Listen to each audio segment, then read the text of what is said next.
Hey everybody, welcome to Fit Tip Tuesday. Today I'm going to show you an easy way to sew an invisible zipper in a side seam to finish the closure for pants or a skirt. And then I'm also going to show you how to add a button tab up at the top. So you can see in front of me here I have some of the things we're going to need. I have a few different invisible zipper feet I'm going to show you in a minute. But first, let's look at these pieces.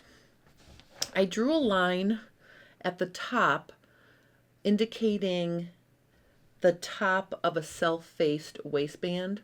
So for this example, what we're going to do after we put the invisible zipper in, we're going to fold this down to create a casing for an elastic. And you can achieve the same thing with a separate waistband as well, but just to make it simple here, I'm just going to attach it onto one piece.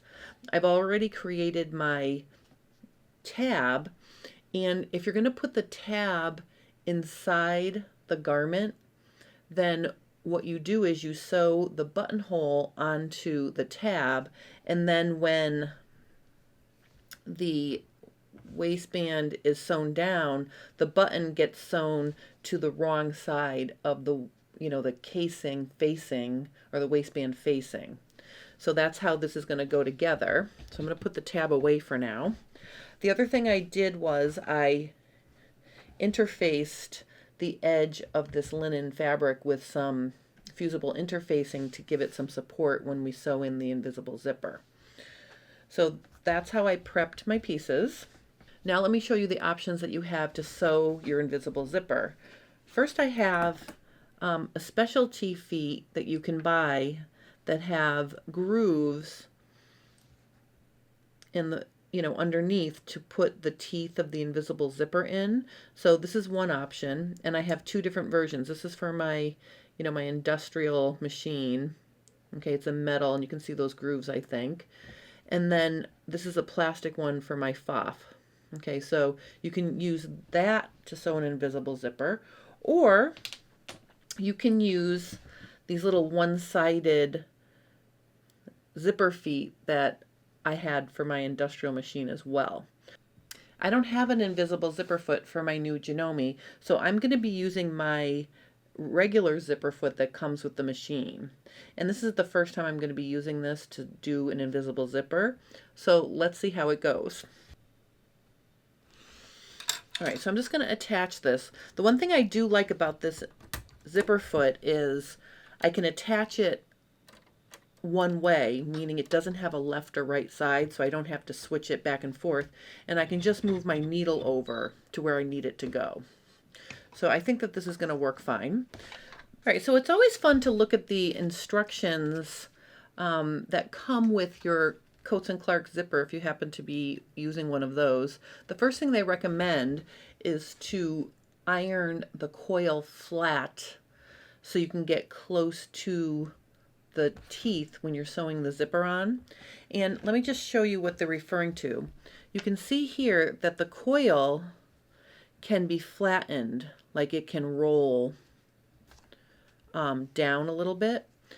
So like if we iron it, it can lay a little bit flatter, allowing us to get a little bit closer to the teeth. I'm going to get my little pressing surface here, and what I'm going to do, you want to do it from the wrong side, and you want to make sure that you're not on the super hot setting on your iron, because you'll melt the plastic teeth. So I'm going to set my iron on synthetic, and I'm just going to push with the tip of my iron here. I'm just going to push those. I'm just going to push the coil so it's flattened out a little bit, like this. I'm going to do the same thing to the other side.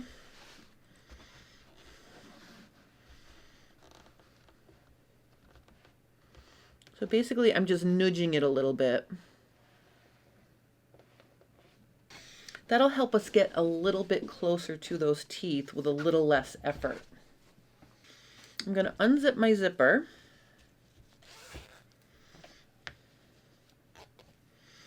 Okay, and I'm going to unzip it to the length I want my zipper to be.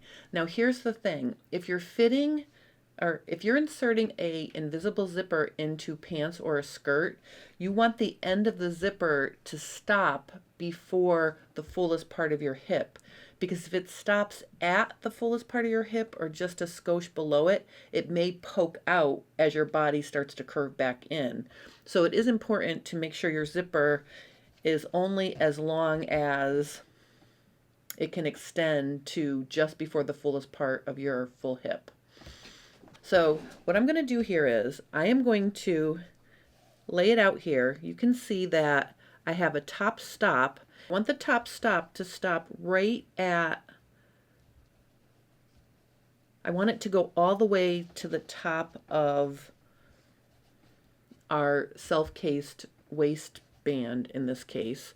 So I'm going to line it up like that so the top stop is right up there.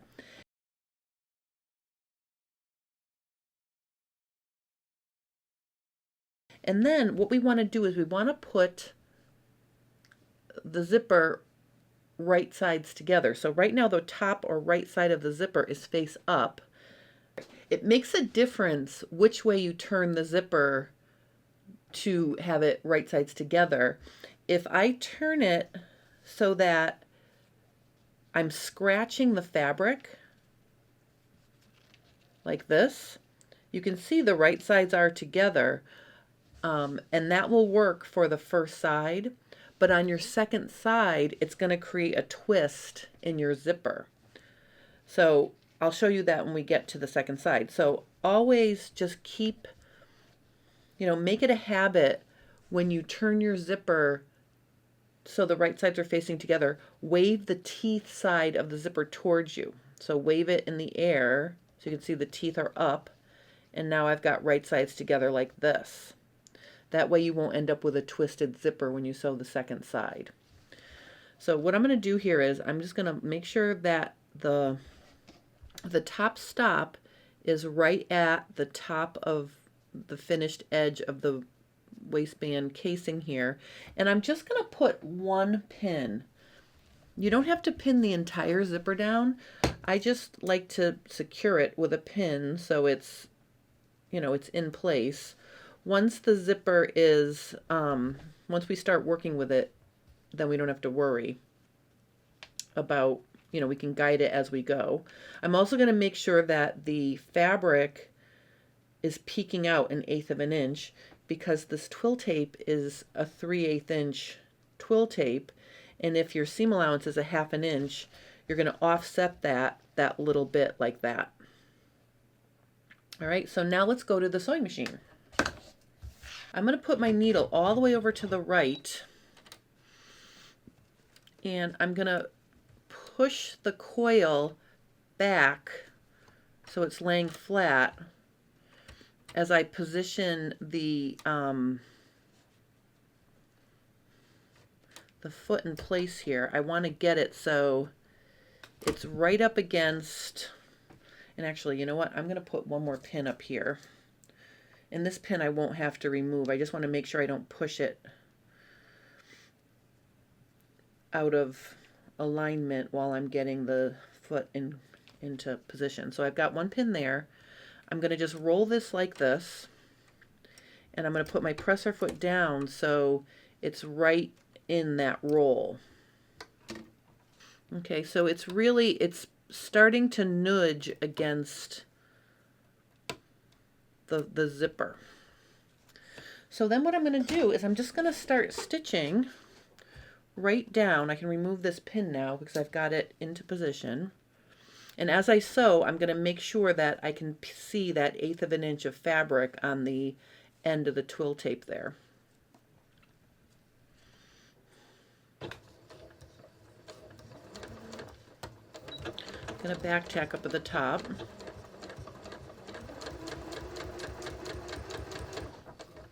I'm just going to sew down to where I have the zipper unzipped.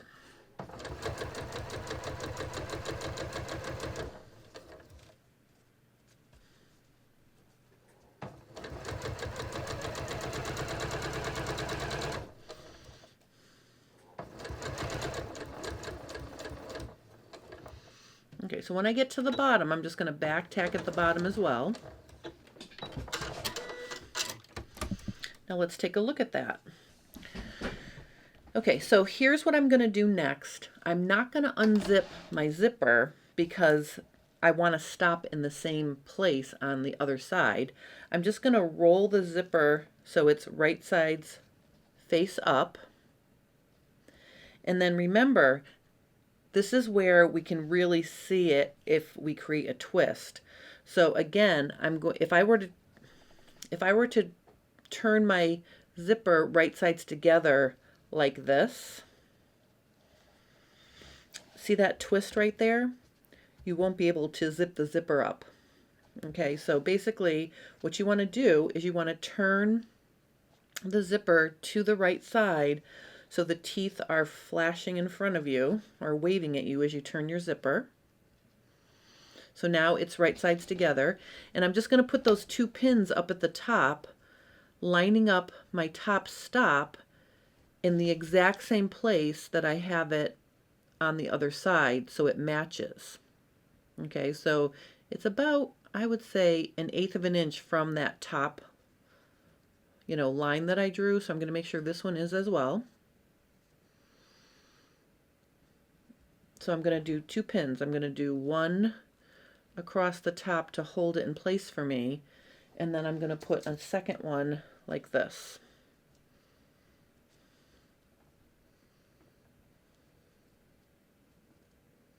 Okay, so I've got that into position. Now let's go back to the machine. All right, so you can see this time we're going to have to sew on the left, so I'm going to swing my needle all the way over to the left, and I'm going to put the presser foot, down so that it's pushing at the coil, butted right up against that coil, and we're going to just sew the opposite side.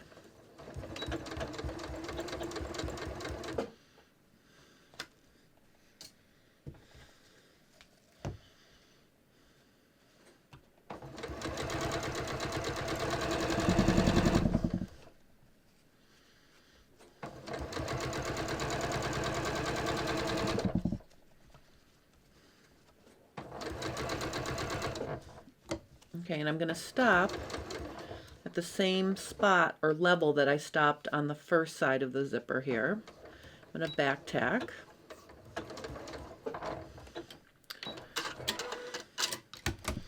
All right, let's look and see how we did. All right, so I want to zip this up to see how it looks. So the first thing I'm going to do is I'm going to tuck the tab under like this. Okay, and then I'm going to zip up my zipper. All right, and you can see we have a lovely invisible zipper. And you can see at the top our lines are matching up here. So our next step is we want to finish the seam below the zipper. I always put the zipper in before I sew the side seam. Ready? So the goal to finishing the side seam is to, start just below where you stop sewing the zipper and then continue down. And the easiest way to control the zipper, especially if it's a little bit too long, is I'm going to pull it out at a little bit of an angle like this, and it's folded in half. So I'm folding the twill tapes together, and I'm pulling it out at an angle so it's out of the way. I don't want to catch the zipper in my stitching. So I'm going to use a Wonder Clip to hold all that out of the way like that. So then the next thing is we're going to put the seam back underneath the presser foot, and what I'm going to do is I'm going to lower my needle so it's just below the stopping point from where I sewed the zipper on, like that. And I'm going to use my tie a knot feature so I'm not backing up here, because if you do a back tack, it may get out of a line with each other because you've got the pressure of the zipper pushing against the needle right at the very top. So after I do that, I'm just going to continue sewing down, down to the hem. Okay, so let's take a look at this. From the wrong side, you can see that the seam doesn't, it has like a little break, like it's not connected. But when we open it up, you can see that you can't really tell, where the seam ends and where the zipper starts. Okay, so that's how you sew the invisible zipper in. So then up at the top, I'm going to position my tab right sides together up at the very top, where I'm going to be turning that to the wrong side, and I'm going to sew that down along the seam allowance right at the top of the coil there. Okay, so I'm literally just going to start stitching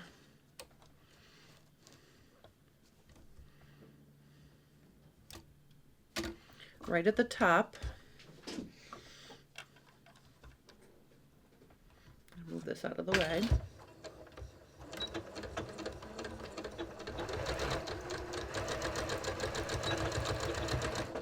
Okay. The way this is going to go together now is the tab is going to fold open, and then when you fold it down into place and finish your waist, and I'm just going to pretend we finished it here, so I'm going to just I'll just pin that down. I'm going to zip this up, and then this side will also be folded down and finished like this.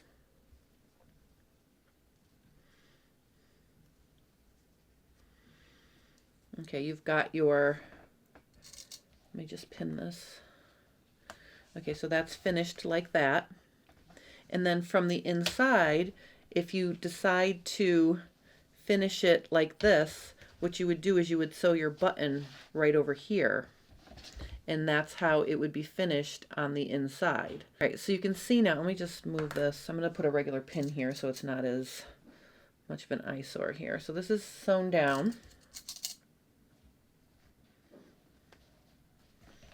Okay, and then, when you unzip, you've got that protector up at the top, so it's not going to bug you up at the top at your waist. So it looks like this from the wrong side,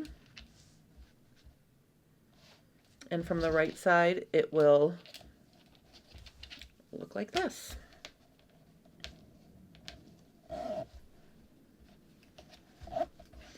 It almost acts as a zipper shield when you put the button tab on the inside like that. All right, so that's how you insert an invisible zipper into a side seam and add a simple button tab. If you have any questions or comments, please post those below and I will help you. I hope you're enjoying Fit Tip Tuesdays. I really appreciate you watching along. If you have any specific fitting questions that you would like me to cover during a Fit Tip Tuesday, please feel free to post those in the comments below as well, because I love answering subscriber questions. Next week, I will be delving into my subscriber list for a Q&A, so join me for that next Tuesday.